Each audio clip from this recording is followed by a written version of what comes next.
Wuthering Heights led as the #1 movie this Valentine's weekend at the box office. Thank you everyone for tuning in to this weekend's box office winners. Now before we dive in, make sure to like and subscribe so you never miss what movies are killing it at the box office. And starting off, Warner Brothers may not have delivered a slam dunk at the box office as they may have expected, but the film still delivered a healthy opening for a romantic drama. As the film opened to $34 million domestically, allied to its $42 million international debut, the film had a global opening weekend of $76 million. And with an $80 million budget, it's very possible that the film breaks even and even turns a profit in theaters. But it all depends on its staying power. And I do love that it went to theaters, as previously it was reported that Netflix offered $150 million for this film, but the director and producers and Margot Robbie decided that they wanted a theatrical release, so they went with Warner Brothers. It's also important to discuss that the film received a B cinema score, which isn't ideal, especially for this kind of movie. It's a mixed score and it means that word of mouth isn't great. Even so, women still showed up to support this film as 76% of the audience was female.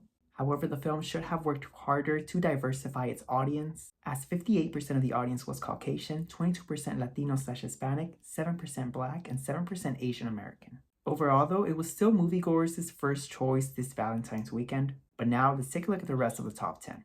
At number 2 was Sony's Goat, which debuted to $26 million domestically and $41 million worldwide. And this is an incredible opening weekend for an original animated film, especially for Sony, which hasn't had an original animated film hit this hard since the Spider-Verse movies. And this film also has an $80 million budget. However, this film scored an impressive A cinema score, which should definitely help when it comes to good word of mouth and legs at the box office. Plus, there won't be another animated film until Hoppers arrives in March. At number 3 was Amazon MGM's newest flick, Crime 101, which debuted to $15.1 million domestically and $27 million worldwide. Now, Amazon MGM spent $90 million to produce this film, but as we've learned, Amazon has an infinite amount of money and they don't really care how their movies perform in theaters, and instead want to continue adding value to their streaming service Prime Video. But headlines are always good, so let's see if Crime 101 has good legs, especially with the B cinema score. At number 4 was Sam Raimi's Send Help, which continues to do extraordinarily well at the box office, as it made another $8.9 million in its third weekend and they dropped just 1% from last weekend. It's definitely being helped by Valentine's weekend and just how good this movie is, as the film has now made $47 million in the States and $72 million worldwide. And by the rate it's going, it's definitely going to make over $100 million worldwide. At number 5 was Angel Studios' Solo Mio, which made another $6.8 million and dropped just 3% from last weekend. And the film has now made $17 million worldwide, which is not bad for the small distributor. Coming in at number 6 was Disney's Zootopia 2, which continues to make money at the box office, as it made another $3.7 million in weekend number 12 and dropped just 6% from last weekend.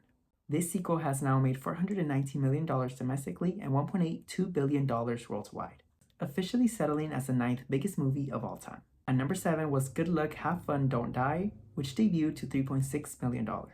While at number 8 was Markiplier's Iron Lung, which made another $3.4 million and dropped 49%. The film has now made $37 million in the States and $46 million worldwide. Coming in at number 9 was Avatar Fire and Ash, making another $3.3 million in weekend number 9 and dropping just 4%. The film has now made $396 million in the States and $1.46 billion worldwide. And rounding out the top 10 was Dracula, making another $3 million in its second weekend and dropping 32%. It's now made $9 million in the States and $30 million worldwide. And that wraps up this weekend's box office winners. Let me know in the comments what movie, if any, did you see in theaters this weekend. And don't forget to like and subscribe and tune in next weekend to see how to Make a Killing and Diabolic fare in their opening weekends. And as always, keep watching.